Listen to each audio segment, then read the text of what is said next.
પહેલગામ આતંકી હુમલાની ઘટના બાદ પાકિસ્તાન સરહદ પર તણાવભરી સ્થિતિ સર્જાઈ છે.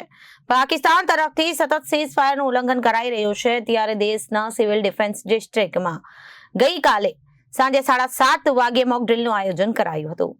સાંજે 7:30 વાગતા જ અડધો કલાક માટે 8 વાગ્યા સુધી બ્લેકઆઉટ કરવામાં આવ્યું હતું. લોકોએ લાઇટો બંધ કરી બ્લેકઆઉટને સમર્થન આપ્યું હતું.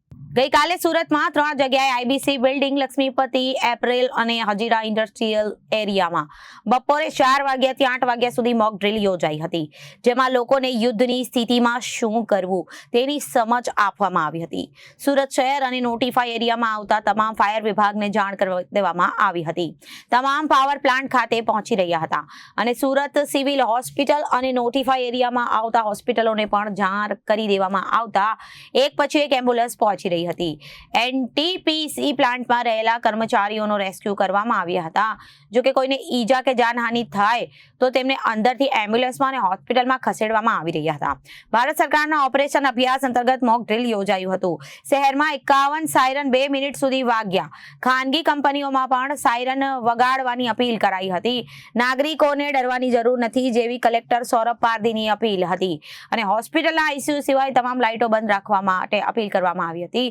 સુરતના નાગરિકોને સ્વયંભૂ બ્લેકઆઉટમાં જોડાયા અને બ્લેકઆઉટ દરમિયાન ટ્રાફિક સિસ્ટમ મેન્યુઅલી ચાલતું હતું. Bureau report, Janadesh news. હું રોનક ધ્રુવ, સમાજ સેવિકા. આજે જે સરકાર દ્વારા બ્લેકઆઉટ કરવામાં આવ્યું છે એ ખરેખર બહુ જ સરસ છે. લોકોએ ગભરાવાની ખરેખર જરૂરત નથી. એ આપણને એક શીખવા માટે છે કે જો ક્યારેક ઇમરજન્સી આવે અને કોઈ હુમલો થાય તો બ્લેકઆઉટ હશે તો હુમલા કરનારને ક્યારેક ખબર નહીં પડે કે અહીંયા ક્યાં રેસિડેન્શિયલ છે, ક્યાં ગાડી પબ્લિક છે, ક્યાં હોસ્પિટલ છે. તો એ આપણા લોકોની સેફટી માટે છે અને આપણે 100% બચી શકીએ એના માટે છે. તો આપણે બધી જ જનતાએ, હું બધાને જ અપીલ કરું છું કે આપણે બધા આમાં જોડાઈએ અને નહીં ડરીએ અને આનો સરકારને સાથ આપીએ. Reporter Arvind Rathod, Janadesh news, Surat.